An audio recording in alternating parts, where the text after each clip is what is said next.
கௌரவ அமைச்சர்களே, இந்த முதலாவது கேள்வி சம்பந்தமாக 2009ஆம் ஆண்டு இறுதி போராட்டத்திலே காணாமாக்கப்பட்டவருடைய எண்ணிக்கை சம்பந்தமாக தமிழ் மக்களுடைய கருத்தின்படி 1 லட்சத்துக்கும் அதிகமானவர்கள் 1,60,000 வரைக்கும் நபர்கள் காணாமாக்கப்பட்டிருந்தான் தமிழ் மக்களுடைய கருத்து. அதே போலதான் ஐநாவுடைய மற்ற சர்வதேச நிறுவனங்களுடைய கருத்து 60,000 70,000க்கும் அதிகமானது. ஆனால் இலங்கை அரசினுடைய கருத்து 2764 என்றது ஒரு வேடிக்கையான ஒரு விடயமாக இருக்கின்றது. எல்லா விடயத்தையும் நான் குறிப்பிடவில்லை. அதே போலதான் செம்மணி அகழ்வு பணிகள் சம்பந்தமாக அந்த கண்டெடுக்கப்பட்ட அந்த மனித எச்சங்களை நீங்கள் ஏன் சர்வதேச ரீதியான ஒரு உங்களுக்கும் தெரியும், ஸ்காட்லாந்திலே, அயர்லாந்திலே, இங்கிலாந்திலே ஏற்கனவே 96ஆம் ஆண்டு 95ஆம் ஆண்டு அந்த அகழ்வு பணிகளிலே கண்டெடுக்கப்பட்ட அந்த எலும்புக்கூடுகள் இன்னும் ரிசர்ச் இன்ஸ்டிடியூட் ஒன்று இருக்கின்றது. All the government has to do is give consent to do DNA testing on already exhumed skeletons. So what is the point of exhuming skeletons if you're not going to do anything about it? Then, Honorable Minister, I understand that the government can only have a position, but unfortunately your response, I appreciate your response, it was a very lengthy response. As a minister, you can only provide what the government is doing. But to the victim community, Honorable Minister, it will seem like lip service that this government is also providing, because in my question itself, I have very clearly said that the victim community rejects any domestic mechanism. பாதிக்கப்பட்ட சமூகம் முழுமையாக நிராகரித்த ஒரு உள்நாட்டு பொறிமுறையை பற்றி நீங்கள் தொடர்ந்து பேசுவதில் எந்த அர்த்தமும் இல்லை. அதே போல தான் கௌரவ அமைச்சர் அவர்களே, நீங்கள் இந்த நிதி ஒதுக்கீடுகள் பற்றி காணாமாக்கப்பட்டவருடைய அலுவலகத்தை பற்றி சொல்றீங்க. நீதி, அதாவது கொல்லப்பட்ட மக்களுக்கு, காணாமாக்கப்பட்ட மக்களுக்கு, கடத்தப்பட்ட மக்களுக்கான நீதியை பற்றி ஒரு வார்த்தை கூட உங்களுடைய பதிலே இல்லை. There is no measures about justice in your response, Honorable Minister. It's about reparations, about social welfare. Where is justice? What is the accountability that you propose? like I said, உங்களுக்கு அரசாங்கம் வாக்களித்த பொழுது வெறுமனே ஊழல் மோசடிய இல்லாமல் செய்வதற்காக தமிழ் மக்கள் வாக்களித்தார்கள் நான் எதிர்பார்க்கவில்லை. அவர்கள் ஏனென்று சொன்னால் உங்களுடைய அரசாங்கத்திலே இந்த கொலைகளுக்கு நீதி கிடைக்கும் என்று எதிர்பார்த்தவர்கள். சில நேரங்களிலே நீங்கள் என்பிபி ஜேவிபியை சேர்ந்தவர்களுக்கு சொல்லலாம், 2005ஆம் ஆண்டு அந்த காலப்பகுதியிலே நாங்களும் பங்கு பெற்றிய அரசாங்கம் தான் இந்த படுகொலைகளை செய்தது, இதை விசாரிக்காமல் விடுங்கள் என்று சொல்லக்கூடிய வாய்ப்புகள் உண்டு. நீங்கள் ஜேவிபி இல்லை எனக்கு தெரியும். இருந்தாலும் கௌரவ அமைச்சர் அவர்களே, நீங்கள் குறிப்பிட்ட பதிலில் இப்போ SLAP about the Sri Lanka Accountability Project, there is a contradiction between your initial statement and your response to SLAP. If you are genuine and if you really want to get to the bottom of what has happened, if you said that you can only go by the information that you have and that you were not in government at the time, SLAP has enough information for you to use, but you are refusing to acknowledge that based on a domestic process that you propose. Okay, let me come to that. The Office of Reparations, you mentioned about the understaffing. Honorable Minister, for the Office of Reparations, the government has appointed 3 members connected to the military out of 5. இழப்பீடுக்கான அலுவலகத்துக்கு 5 உறுப்பினர்கள், 3 உறுப்பினர்கள் இராணுவ பின்னணியை கொண்டவர்கள். அப்ப இழப்பீடுக்கான அலுவலகம் ஊடாக பாதிக்கப்பட்டது இராணுவத்தின் ஊடாக. அப்போ இராணுவத்தால் பாதிக்கப்பட்டவர்களுக்கே இராணுவம் விசாரணை நடத்த போகுது, இராணுவம் இழப்பீடுகள் வழங்க போகின்றது. அப்போ உங்களுடைய அரசாங்கத்தின் கீழே கௌரவ அமைச்சர், நான் நேரத்தை கருத்தில் கொண்டு நான் இந்த கேள்வி இதோடு முடித்துக்கொள்கிறேன். உங்களுடைய அரசாங்கத்தின் கீழே எனக்கு நீண்ட விளக்கம் தேவையில்லை. I don't want a lengthy response from you, Honorable Minister. I only have 2 or 3 questions for you. Number 1, you are fully opposed to international mechanisms. You will never agree to any international mechanisms. You will not accept any international mechanism. Is that your government's position? If so, you can tell us straight up. There is no point in talking about this because the victim community has rejected domestic mechanisms. Number 2, even if you propose a domestic mechanism, is there like a judicial? There is no mention about anything to do with the judiciary. So where would any of these criminals be tried? So even though we don't agree with it, do you even have in your plans? You only spoke about reparations. And the last one, there is while we speak about oppression and crimes committed against people, right now, yesterday, Honorable Minister, 3 Jaffna University students were summoned to the TID. Now imagine this, you are the Justice Minister of this country. The 3 that were summoned were Dharmaseelan Yadurshan, Abhishek, Dayabaran, Lajidar. Now these 3 Jaffna University students were summoned to the TID yesterday for hoisting a black flag in the university premises on Independence Day. Now that is their right. It's a free country. They have the one of the students has been harassed and has been intimidated. The officers have shown photos of his house, his relatives. You shorten your... Yes. அந்த பல்கலைக்கழக மாணவருடைய பெற்றோருடைய புகைப்படங்களை காட்டி இந்த வீதியிலே தான் நீங்கள் வசிக்கிறீர்கள், இதுதான் உங்களுடைய உறவினர்கள், நீங்கள் தொடர்ந்து அரசுக்கு எதிரான போராட்டங்களில் ஈடுபடுவீர்களா? இப்படியான கேள்விகள் நீங்கள் நீதி அமைச்சராக இருக்கும் பொழுதே நடக்க. அப்ப 2009ஆம் ஆண்டிலே கொல்லப்பட்டவர்களுக்கும் நீதி இல்லை, ஒரு விசாரணைகளுக்கான சர்வதேச ரீதியான பொறிமுறை நீங்கள் இணங்கவில்லை. Honorable member, please short. Now you have taken 6 minutes.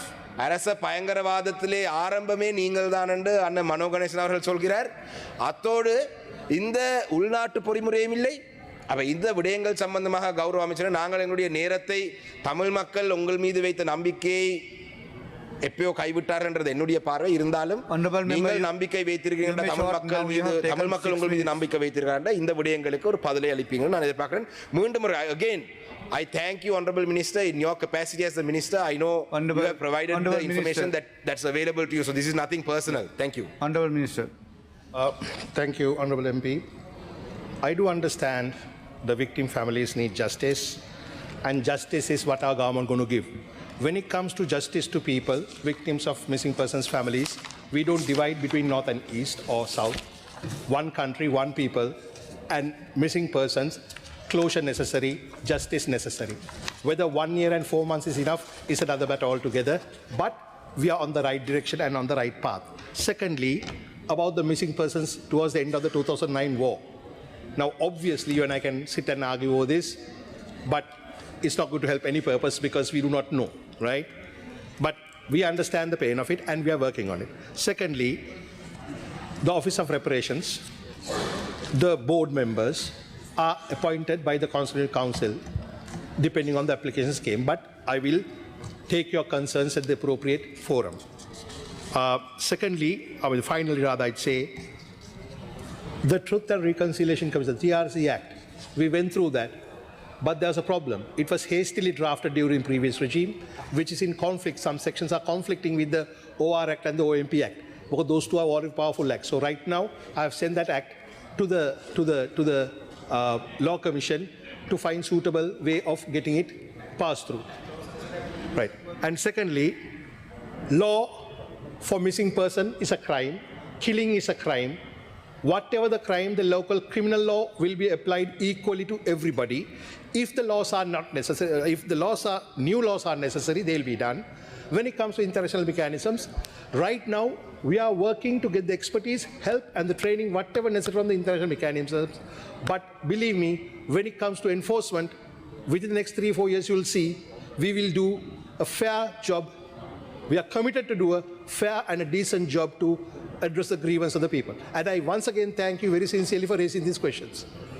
பிரதான வடகாட்டு ஆரம்பதி யோஜனா அரசாங்கத்துக்கு அரசாங்கம், அதாவது G2G உடன்பாடுகளை ஊடாக செல்ல முடியுமா என்று நாங்கள் பார்க்கின்றோம். வலுசக்தி அமைச்சர் அவர்கள் இது தொடர்பாக அரசாங்கங்களோடு உரையாடி இருக்கின்றார். பிரதி அமைச்சரும் கூட UAE-க்கு சென்றதன் அடிப்படையிலும் குறிப்பிட்ட அரசுகளோடு பேசியிருக்கின்றார். நாங்கள் அந்த விடயத்தை மிகவும் திட்டமிட்ட அடிப்படையில் நீண்டகால பெருகை நடைமுறையில் தான் சரியான ஒரு இலாபகரமான செலவு குறைந்த ஊழல் மோசடிகள் குறைந்த ஒரு விடயம் என்று நாங்கள் எண்ணிக்கிருக்கின்றோம். அதற்கமைய நாங்கள் திட்டமிட்டுக் கொண்டு வருகின்றோம். எங்களுக்கு சுத்திகரிக்கப்பட்ட எண்ணெய் வருவது விசேடமாக சிங்கப்பூர் நிறுவனங்கள், இந்திய நிறுவனங்களோடாகத்தான்.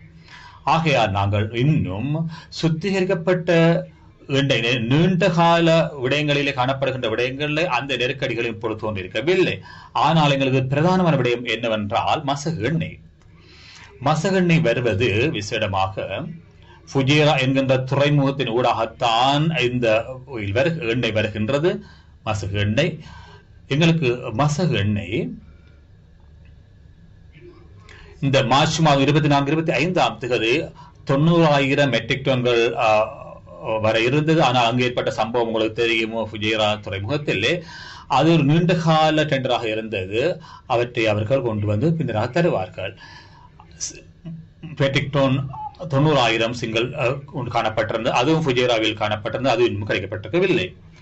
ஆகவே நாங்கள் பார்த்திருந்தோம் இந்த வலுசக்தி பிரச்சனை வருகின்ற போது எங்கு ஏற்படுகிறது என்று நாங்கள் பார்த்தோம். பாராளுமன்றத்திலே எங்களுடைய வலுசக்தி அமைச்சர், கூட்டுறவு அதனுடைய கூட்டுத்தாபனத்தினுடைய தலைவர், இந்தியா சிங்கப்பூர் நிறுவனங்களுடைய இடர்பாடுகளுக்கு அமைவாக, அந்த உடன்பாடுகளுக்கு அமைவாக அந்த கப்பல் கொண்டு வருவதற்கு வர இருக்கின்றது.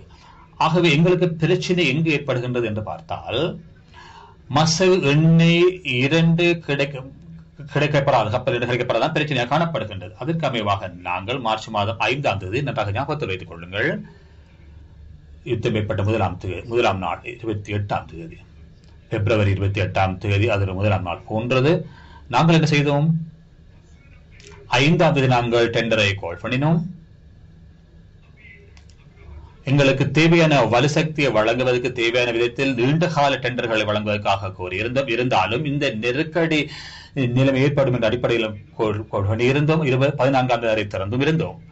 அதில் நாங்கள் பார்த்திருந்தோம், எங்களுக்கு நெருக்கடி ஏற்படுவது மசகெண்ணெயாக இருந்தால் எரிபொருளில் 35% சுத்திகரிக்கப்பட்ட எண்ணெய் மூலமாக வழங்கப்படுவதாக இருந்தால், அந்த வலயத்தில் அதனை இந்த மசகெண்ணெய் வழங்குவது சிக்கலாக இருந்தால் இந்த சுத்திகரிக்கப்பட்ட எண்ணெய் எடுப்பது இலகுவாக இருக்கும் என்று நாங்கள் நம்பினோம். அதன் அடிப்படையில் 5ஆம் தேதி டீசல், பெட்ரோல், இலகுபடுத்தப்பட்ட எண்ணெய், மசகு எண்ணெய் போன்றவற்றுக்கு நாங்கள் 2 நாங்கள் கேன்சல் பண்ணப்பட குறிப்பிட்டிருந்தோம். அந்த 2 நாங்கள் அழைத்திருந்தோம். 17ஆம் தேதி நாங்கள் திறக்கின்ற போது டெண்டரை எங்களுக்கு டீசல் கப்பல் ஒன்றும் ஒரு டெண்டர் வழங்கப்பட்டிருந்தது. 6-7ஆம் தேதி அது வரும். அதன் பின்னராக பெட்ரோல் ஒன்றையும் வழங்கியிருந்தோம். 16-17 ஏப்ரல் மாதத்தில் வர இருக்கின்றது. அதே போன்று உராய்வு நெக்கி எண்ணெய் வரவிருக்கின்றது. வாகனங்கள் எண்ணெய் வரப்போகின்றது. மசகு எண்ணெய்க்கு நாங்கள் ஒரு டெண்டரை ஏப்ரலுக்கு வழங்கியிருந்தோம். அது 2வது ஜூனி மாதத்தில் வழங்குவதற்காக கோரியிருந்தோம். ஏப்ரல் மாதத்தில் வழங்குமாறு நாங்கள் யாரும் கோரிக்கவில்லை. ஏப்ரல் மாதத்திலேயே மசகு எண்ணெய் வழங்க முடியும் என்று எந்த ஒரு நிறுவனமும் டெண்டருக்கு முன் வந்திருக்கவில்லை. ஆனால் ஒரு நிறுவனம் முன் வந்திருக்கின்றது. ஜூன் மாதம் ஒரு மசகு எண்ணெய் கப்பலை வழங்க முடியும் என்று கோரினால் அவர்களுக்கு நாங்கள் வழங்கி இருக்கின்றோம். இந்த டீசல், பெட்ரோல், டெவிதல், ஜெட்டேவான் எல்லாவற்றையும் நாங்கள் வழங்கியிருக்கின்றோம். அதனுடைய நீட்டிப்பாக 18ஆம் தேதி நாங்கள் மீண்டும் டீசல் ஒன்றுக்கும் வழங்கியிருந்தோம். இப்பொழுது கலந்துரையாடல் மட்டத்தில் காணப்படுகின்றது. அதனை நாங்கள் வழங்கக்கூடிய உடன்பாடுகளும் எட்டப்பட்டிருக்கின்றது. ஏப்ரல் 8-7ஆம் தேதி மட்டும் வழங்க உடன்பாடு ஏற்பட்டிருக்கின்றது. ஆகவே இந்த சுத்திகரிக்கப்பட்ட எண்ணெய் வழங்க முடியாவிட்டால் அதைத்தான் நாங்கள் முக்கியத்துவம் வழங்க எதிர்பார்த்தும் இருக்கின்றோம். அந்த முன்னுரிமை அடிப்படையிலே நாங்கள் பணியாற்றி செல்கின்றோம். அதற்கு அமைவாக உண்மையிலே இந்த நெருக்கடியின் காரணமாக, இந்த பிரச்சனைகள் காரணமாக எங்களுக்கு நாங்கள் தயாரித்திருந்த வலுசக்தி விநியோகம் 90,000 மெட்ரிக் டன் 2 மசகெண்ணெய் கப்பல்கள், அதுக்கு மேலதிகமாக பெட்ரோல், டீசல் 7-8ஆம் தேதி வரை இருந்தது. அதுவும் பிற்படப்பட்டிருக்கின்றது. அடுத்ததாக பிரைவேட், தனியார் நிறுவனங்கள் ஊடாக கொண்டு வரப்பட்டிருந்த 7-8ஆம் தேதி பெட்ரோல், டீசல் ஒன்றிணைந்த கப்பல் 35,000 மெட்ரிக் டன் அதுவும் பின்தள்ளப்பட்டிருக்கின்றது. ஆகவே நாங்கள் பார்த்தோம் என்னவென்றால், இந்த பற்றாக்குறைக்குடைய நிலையத்தை பூர்த்தி செய்ய வேண்டி இருக்கின்றது. அதுதான் எங்களுடைய அடிப்படையாக காணப்பட்டது. பாரிய அளவு தொகையாக கொண்டு வர முடியாது அல்லவா? எவ்வாறு ஒரு கப்பலை துறைமுகத்திலிருந்து ஒரு கப்பல் இறக்கிவிட்டு சென்றது மற்ற ஒரு கப்பல் வரக்கூடியதாக இருக்கும். 90,000 மெட்ரிக் டன்களை இறக்கிவிட்டு செல்வதற்காக 8 நாட்கள் எடுக்கும். அவ்வாறு இருக்கின்ற போது லொக் பண்ணப்பட்டு இருக்கும். வேறு எவரும் வர இயலாது. ஆகவே இந்த இடத்தை பார்த்து அதுக்கேற்ற விதமாக நாங்கள் பணியாற்ற செல்கின்றோம். ஆகையால் நாங்கள் நினைக்கின்றோம், புதிய டெண்டர் ஊடாக முயற்சித்தோம். இந்த சந்தர்ப்பத்தில் மார்ச் 5 தான் நாங்கள் கோரியிருந்தோம். நாங்கள் பார்த்திருந்தோம் எந்த இடத்திலே நெருக்கடி ஏற்பட முடியும். இந்த ஃபுஜேராவில் வருகின்ற மசகெண்ணெயிலே நெருக்கடி வழங்க முடியும். அதிலே இருக்கின்ற விடயங்களில் தான் பல டீசல், பெட்ரோல், மண்ணெண்ணெய் போன்றவை அவற்றில் தான் உற்பத்தி செய்யப்படுகின்றன. இந்த 5 வகையான வீட்டுக்கும் அவசியமாக உள்ள விட மார்ச் 5ஆம் தேதி நாங்கள் கோரியிருந்தோம். இந்த நெருக்கடிக்காக நாங்கள் தூர நோக்கோடு நாங்கள் அவற்றை அழைத்திருந்தோம், வழங்கியும் இருந்தோம். அதே போன்று நாங்கள் அதன் பின்னராக உலகத்தில் இவ்வாறான ஒரு சூழ்நிலையின் போது கருப்பு சந்தை உருவாக்கப்படுகின்றது. அதுதான் இயற்கையான தன்மை. கப்பல் இருக்கின்ற போது 2-3 பேர் டீல் செய்து கொள்வார்கள். எங்களுடைய முதலாவது விடயம் என்னவென்றால், எங்களுடைய வலு சக்தியை தொடர்ச்சியாக நாங்கள் வழங்கிக் கொண்டிருக்க வேண்டும். அதுதான் எங்களுடைய நோக்கமாக இருக்கின்றது. வீழ்ச்சிக்கு உட்படுத்தாமல் வலு சக்தியினுடைய விநியோகத்தை தொடர்ச்சியாக கொண்டு செல்ல வேண்டும். அதனுடைய இரண்டாவது கட்டமாக கடந்த அமைச்சரவை கூட்டத்தில் தீர்மானம் எடுத்திருந்த புது விசேட குழு ஒன்றின் ஊடாக பல்வேறு நிறுவனங்களுக்கு அவர்கள் கோரிக்கை முன்வைக்க முடியும். அந்த குழு அரசியல் தலையீடுகளில் அவர்களை புலனாய்வு செய்து அவர்களுக்கு வழங்கக்கூடிய விடயம், நிதி தகமை போன்றவை தொடர்பாக குறிப்பிடத்தகுதிக்குள்ள வழங்க முடியுமா என்பது முக்கியமாகவும் இருக்கின்றது. அதனை பார்க்க வேண்டி இருக்கின்றது. துறைமுகத்திலே ஏதேனும் போதுமான அளவு இடம் இருக்கின்றதா, அதற்கு பொருத்தமான கப்பல் வருகின்றதா என்று தொடர்பாக பார்த்து அதை வழங்குவதற்கு நாங்கள் தீர்மானித்தோம். பல்வேறு விதமான முன்மொழிவுகள் வந்திருந்தன. அந்த ஆய்வுகள் செய்யப்பட்டுக் கொண்டு வருகின்ற அந்த குழுவினால் நாங்கள் மசகு எண்ணெய் கப்பல் ஒன்றுக்கு ஏழுமை காணப்படுகின்றது. 12ஆம் தேதிக்கு முன்பதாக ஒரு கப்பலை எடுப்பிப்பதற்கான நடவடிக்கை முன்னெடுக்கக்கூடியது. அது சாத்தியமாகும் பட்சத்தில் இந்த விடயங்கள் மாற்று வழிகள் எல்லாம் சாத்தியப்படும் பட்சத்தில் நாங்கள் அது வெற்றிகரமாக அமையும். என்றால் நாங்கள் அந்த ஒரு துறையாவது தோல்வியடைந்தால் அதற்குடைய பற்றாக்குறை ஏற்படுமா என்பது தொடர்பாக நாங்கள் பரிசோதித்து பார்த்து வருகின்றோம். ஆகவே எல்லாம் சரியாக வருகின்ற போது எல்லா சந்தர்ப்பத்திலும் மேலதிகமாகவும் அது இருக்கக்கூடியதாகவும் இருக்கும். ஆனால் அதை விடவும் பாதிப்பான விடயம் பற்றாக்குறை ஏற்படும் போது ஏற்படும். பல கப்பல்கள் துறைமுகத்தில் போக வேண்டி வரும், நெரிசல் ஏற்படும், தாமதம் ஏற்படும். அதன் பின்னராக கூற வேண்டாம், கப்பலை கொண்டு வந்துவிட்டு தாமத கட்டணம் செலுத்தப்பட்டதாக கூற வேண்டாம். அதுக்கு நாங்கள் தயாரில்லை. எவ்வளவு சந்தர்ப்பத்திலாவது யுத்தத்தினுடைய தன்மை எல்லோருக்கும் சரியான முறையில் நிர்ணயிக்க முடியாமல் இருக்கின்றது, கடற்கரை முடியாமல் இருக்கின்றது, எவ்வாறு துறையில் இது விரிவடைந்து செல்ல முடியும் என்பது தொடர்பாக குறித்திருக்க முடியாமல் இருக்கின்றது. ஆகவே ஏற்கக்கூடிய சகல மாற்று வழிகளை நாங்கள் எடுத்துக்கொண்டு வருகின்றோம். அதற்கு அமைவாகத்தான் நாங்கள் அடுத்ததாக ஏற்றுமதியாளர்களை சந்திருக்கின்றோம். தனியார் நிறுவனங்கள் 5 பங்கரிங் நடவடிக்கைகளை மேற்கொள்கின்றார்கள். அவர்கள் கூறியிருக்கின்றார்கள் ஏற்றுமதியாளர்களுக்கு தேவையான எரிபொருளை வழங்கக்கூடியதாக இருக்கும் குறிப்பிட்டார்கள். அவர்களுக்கு துரிதமான அனுமதி நாங்கள் வழங்கி இருக்கின்றோம். பொது சந்தேகங்களுக்கு அவர்கள் வழங்க முடியாது. அவர்களுக்கு ஏற்றுமதியாளர்களுக்காக எரிபொருள் வழங்குவதற்காகவும் நான் நினைக்கின்றேன். நேற்று முன்தினமிருந்து அவர்கள் அந்த ஏற்றுமதியாளருக்கு தேவையான எரிபொருளை வழங்க ஆரம்பித்திருக்கிறார், தீர்மானித்திருக்கின்றார்கள். தனியார் துறையினருக்கு வழங்குவது கொள்ளுதல் செய்து இலகுவாக இருக்கும் நடவடிக்கை முன்னெடுப்பதற்காக நாங்கள் உங்களுக்கும் பொறுப்பு கூற வேண்டும். ஏன் இது பெறப்பட்டது, எவ்வாறு பெறப்பட்டது என்று. தனியார் துறை அதை துரிதமாக கொண்டு வந்திருக்கின்றது. தேவையான எரிபொருளை அவர்கள் விநியோகித்துக் கொண்டிருக்கின்றார்கள். 4வது விடயம் நாங்கள் யோசித்தோம். அரசுக்கும் இடையிலே ரஷ்யாவுக்கும் விட தொடர்பாக ஒரு தணிக்கை இருந்தது, ஒரு தடை இருந்தது. சிலர் முன்மொழிந்தார்கள், ரஷ்யாவுடன் இதற்கு முன்னர் உடன்படிக்கைக்கு சென்றிருக்கலாம் என்று சிலர் சொன்னார்கள். புரிந்து கொள்ளுங்கள், எமது ஏற்றுமதியில் 25% அமெரிக்கா கொண்டிருக்கின்றது. எமது அண்டைய நாடுகளுக்கு கூட இந்த வரி பிரச்சனையின் போது ரஷ்யாவுடன் இருந்த அந்த கொடுக்கல் வாங்கலை ஒரு அளவுக்கு குறைக்க வேண்டிய நிலைமை ஏற்பட்டது. நாங்கள் கவனமாக செயற்பட வேண்டும். வரி பிரச்சனை வந்த போது இங்கு பலரும் குரல் எழுப்பியிருந்தார்கள், ஏன் அமெரிக்காவுக்கு செல்லவில்லை, ஏன் அமெரிக்காவுக்கு போதிய குழு செல்லவில்லை, ஏன் ஜனாதிபதியால் செல்ல முடியவில்லை என்றெல்லாம் கேட்டார்கள். அப்போது அமெரிக்காவுடன் ஏன் பேசி ஏன் இதை தீர்க்கவில்லை என்று சொன்னார்கள். இப்போது சொல்கின்றார்கள், ஏன் ரஷ்யாவுடன் பேசி இதை தீர்க்கவில்லை என்று கேட்கின்றார்கள். தொடர்ந்தும் பாராளுமன்றத்தில் சொல்லிக் கொண்டிருக்கின்றார்கள். ஒரே குழுவினர் தான் அதை சொல்லிக் கொண்டிருக்கின்றார்கள். இது நகைப்புக்குரிய விடயமாக இருக்கின்றது. இந்த வரி பிரச்சனை தொடர்பாக நாங்கள் விவாதித்துக் கொண்டிருக்கின்றோம். மனோ சொல்லவில்லை, அதையும் நான் சொல்ல வேண்டும். மனோ சொல்லவில்லை.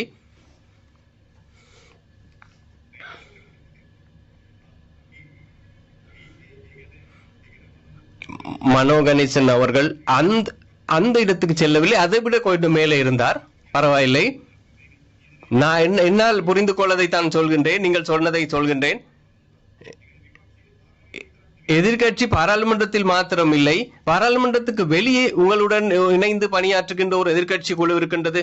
நீங்கள் பத்திரிகையாளர் சந்திப்பு ஒன்றை நடத்தியிருந்தீர்கள். அது பாராளுமன்ற எதிர்கட்சியுடன் மாத்திரமா நீங்கள் அவ்வாறு அமர்ந்திருந்தீர்கள்? நீங்கள் அமர்ந்து பத்திரிகையாளர் சந்திப்பை நடத்தியிருந்தீர்கள். நீங்கள் அதில் அமர்ந்திருந்தீர்கள், நீங்கள் அதில் இருந்தீர்கள், நான் பார்த்தேன். மனோ அவர்களை நான் பார்த்தேன். பாராளுமன்றத்தில் மாத்திரம் எதிர்க்கட்சியை நாங்கள் மட்டுப்படுத்த முடியாது, வெளியிலும் ஒரு எதிர்க்கட்சி இருக்கின்றது. இந்த வரி பிரச்சனையும் தீர்க்க வேண்டி இருக்கின்றது. ரஷ்யாவுடனும் அந்த எரிபொருளை பெற்றுக் கொள்வதற்கு இணக்கப்பாடு ஏற்படுத்த வேண்டியிருக்கின்றது. 11ஆம் தேதி எமக்கு அந்த வாய்ப்பு கிடைத்தது. அதிலிருந்து நாங்கள் பேச்சுவார்த்தை நடத்தி கொண்டிருக்கின்றோம். ஒரு முன்னேற்றம் இருக்கின்றது. விரைவில் அந்த முன்னேற்றம் தொடர்பான அறிக்கையை நாங்கள் சமர்ப்பிக்க இருக்கின்றோம். அரசுக்கும் இடையில் இருக்கின்ற கலந்துரையாடலை நான் எனது தரப்பிலிருந்து மாத்திரம் ஒரு கூற்றை என்னால் முன்வைக்க முடியாது. இந்த வலுசக்தி துறையில் ஏற்படக்கூடிய பிரச்சனைகளை கட்டுப்படுத்துவதற்கு அரசாங்கத்தால் மேற்கொள்ளக்கூடிய அனைத்து நடவடிக்கைகளையும் நாங்கள் அந்த உரிய நேரத்தில் எடுத்திருக்கின்றோம். அடுத்து பிரதான பிரச்சனை விலை சம்பந்தப்பட்ட பிரச்சனை. இந்த விலை ஏற்ற இறக்கங்கள் ஏற்படுவதற்கு பல காரணங்கள் இருக்கின்றன. டொலரின் பெறுமதி அதிகரித்ததும் ஒரு காரணமாக இருக்கின்றது. டொலர் பெறுமதி அதிகரிக்கும் பொழுது எரிபொருள் விலையும் அதிகரிக்கும். இரண்டாவது, உலக சந்தையின் எரிபொருள் விலையேற்றம் வரும்போது எமது நாட்டின் எரிபொருள் விலையும் அதிகரிக்கும். இன்றைய பாராளுமன்ற அமர்வின் போது பாராளுமன்ற உறுப்பினர் ராசமாணிக்கம் சாணக்கியன் நீதி அமைச்சரிடம் கேள்வி எழுப்பியதுடன் ஜனாதிபதி அனுரகுமார திசாநாயக விசேட உரையொன்றை ஆற்றினார்.